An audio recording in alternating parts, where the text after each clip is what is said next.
we had a solid and an entertaining World Cup which was successfully hosted by USA and West Indies. So a big congratulations to both of them.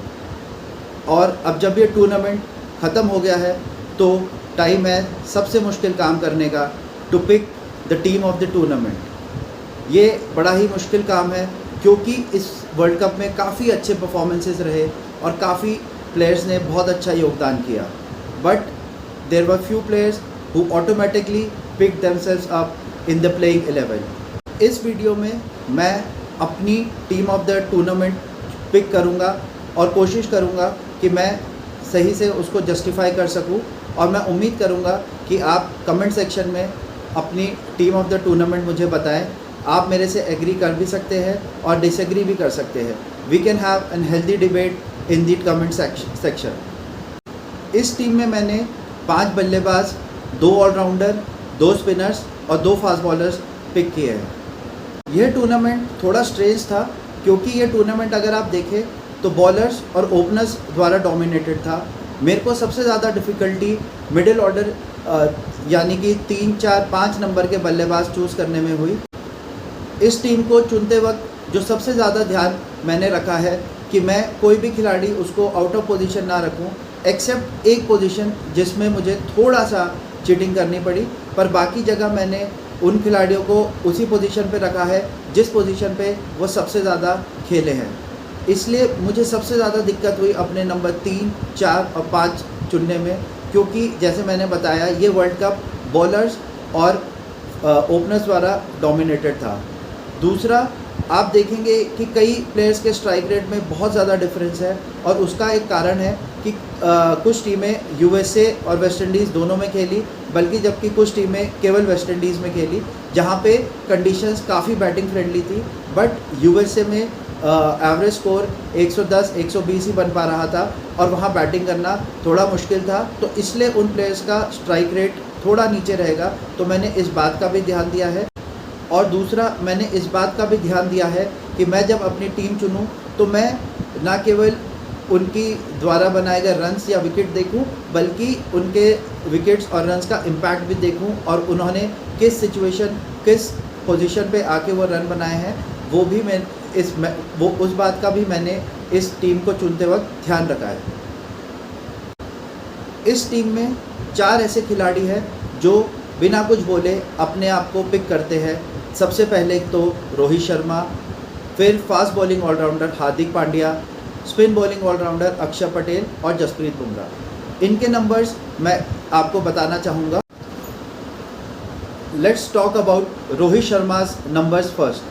उसने 8 मैचों में 257 run बनाए 156 के strike rate से, जो बहुत ही शानदार था। उसने इंडिया को हमेशा एक्सप्लोसिव शुरुआत दी और उसने कोशिश करी कि हर इनिंग में वो सेम टेम्पलेट रखे और कभी भी टेम्पो स्लो नहीं होने दिया।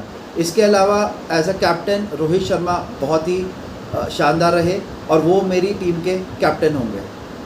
फिर बात करते हैं जो 2 ऑलराउंडर मैंने चुने हैं, एक fast bowling allrounder Hardik Pandya और स्पिन बॉलिंग ऑलराउंडर अक्षर पटेल। तो पांड्या का अगर आप स्टैट्स देखें तो उसने 8 मैचों में 152 के स्ट्राइक रेट से 140 रन बनाए और साथ ही साथ 11 विकेट लिए। उसने मिडिल ओवर्स में काफ़ी अच्छी बॉलिंग करी और फाइनल में तो उसने डेथ में भी बहुत ही बेहतरीन गेंदबाजी करी।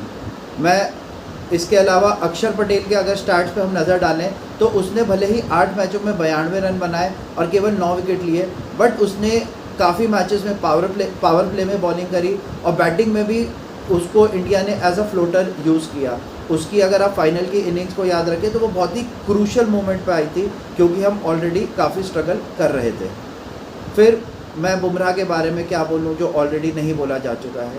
वो बंदा एक अलग लेवल पे है। इस टाइम पे वो हमारे लिए मेरे ख्याल से विराट कोहली से भी ज़्यादा इम्पॉर्टेंट है और उसने 8 मैचों में 15 विकेट तो लिए ही, उसने केवल 4.417 के इकॉनमी रेट से बॉलिंग करी और उसका स्ट्राइक रेट भी 11.86 था, यानी उसने हर 11 बॉलों पे 1 विकेट निकाला है, जो बहुत ही शानदार है। अब जहाँ पे मेरे को थोड़ी दिक्कत हुई वो थी रोहित शर्मा का ओपनिंग पार्टनर और 3rd नंबर का बैट्समैन चूज़ करने के लिए। तो यहाँ पर मैंने देखा कि काफ़ी ओपनर्स जो बहुत अच्छी बैटिंग करी, जैसे ट्रेविस हेड, यूएसए के ओपनर्स गूस या फिर रहमानुल्लाह गुरबाज के पार्टनर इब्राहिम जरदान। बट मैं आगे जाऊंगा क्विंटन डिकॉक के साथ, जिन्होंने 9 मैचों में 243 रन बनाए और 140 की स्ट्राइक रेट से। उन्होंने पूरे टूर्नामेंट में साउथ अफ्रीका की बैटिंग को और अपने शोल्डर पे कैरी किया है और वो बहुत ही अच्छी बल्लेबाजी पूरे टूर्नामेंट में करते दिखे। अब जैसे मैंने वीडियो की स्टार्टिंग में बोला था कि मैं एक चीट कोड इस वीडियो में यूज़ करूँगा, वो ये है कि मैं रहमानुल्लाह गुरबाज को 3 नंबर पे खिलाना चाहूँगा। उसका कारण ये है कि उसने एक तो कंसिस्टेंटली परफॉर्म किया, उसने 8 मैचों में 281 रन बनाए, और उसके अलावा जो दूसरा कारण ये है कि अगर रोहित शर्मा और क्विंटन डिकॉक आउट हो जाते हैं तो वो इनिंग्स को स्टेबलाइज कर सकता है, जो उसने अफ़गानिस्तान के लिए काफ़ी मैचों में किया। अब जो मैंने बात करी कि सबसे मुश्किल था मेरे लिए चौथा और 5वां नंबर का बल्लेबाज ढूंढना इस टूर्नामेंट में, क्योंकि कोई भी मिडिल ऑर्डर बैट्समैन इस टूर्नामेंट में इतना ज़्यादा नहीं खेल पाया। हाँ, मैं बात करूंगा सबसे पहले नंबर 5, जो थोड़ा सा मेरे लिए आसान पड़ा, वो है निकोलस पूरन। उसने 7 इनिंग्स में 228 रन बनाए 147 के स्ट्राइक रेट से, और वो काफ़ी अच्छा रहा। वो वेस्ट इंडीज़ के लिए काफ़ी उसने आक्रामक बल्लेबाजी करी और अपने दम पर उसने मैचेस भी जिताए। अब सबसे डिफ़िकल्ट स्पॉट जो रहा नंबर 4 का, इस टूर्नामेंट में नंबर 4 के लिए 2 दावेदार जो मैंने शॉर्टलिस्ट करे वो है हेनरिक क्लासन और स्काई। क्लासन ने 8 मैचों में 190 रन बनाए केवल 127 के स्ट्राइक रेट से, और वहीं सूर्या ने 8 इनिंग्स में 199 रन बनाए 136 के स्ट्राइक रेट से। बट जैसा कि मैंने कहा कि इनके स्ट्राइक रेट्स थोड़े कम इसलिए भी हैं क्योंकि इन्होंने यूएसए में मैच खेले, तो बट मैंने फाइनल कॉल जो ली है वो है सूर्य कुमार की। मैं सूर्य कुमार को 4 नंबर पे खिलाना चाहूँगा, क्योंकि उसने इंडिया को अकेले 2-3 मैच जिताए इस टूर्नामेंट में, और उसने just one leading factor which twisted the scale in towards Sky's favour was कि उसका जो वो कैच था फाइनल का, वो उसने बहुत ही बढ़िया कैच लिया और बहुत ही क्रूशल मोमेंट पे, तो इसलिए मैं स्काई के साथ जाना चाहूँगा। अब स्पिनर्स के लिए भी I was split for choices, there were too many of them जिन्होंने बहुत अच्छी गेंदबाजी करी, जैसे कुलदीप यादव, राशिद खान, तबरेज शामसी, रिशाद खान बांग्लादेश के, और एडम जाम्पा। बट जिन 3 स्पिनर्स को मैंने अपनी टीम में पिक करने के लिए शॉर्टलिस्ट किया वो हैं कुलदीप यादव, राशिद खान और शामसी।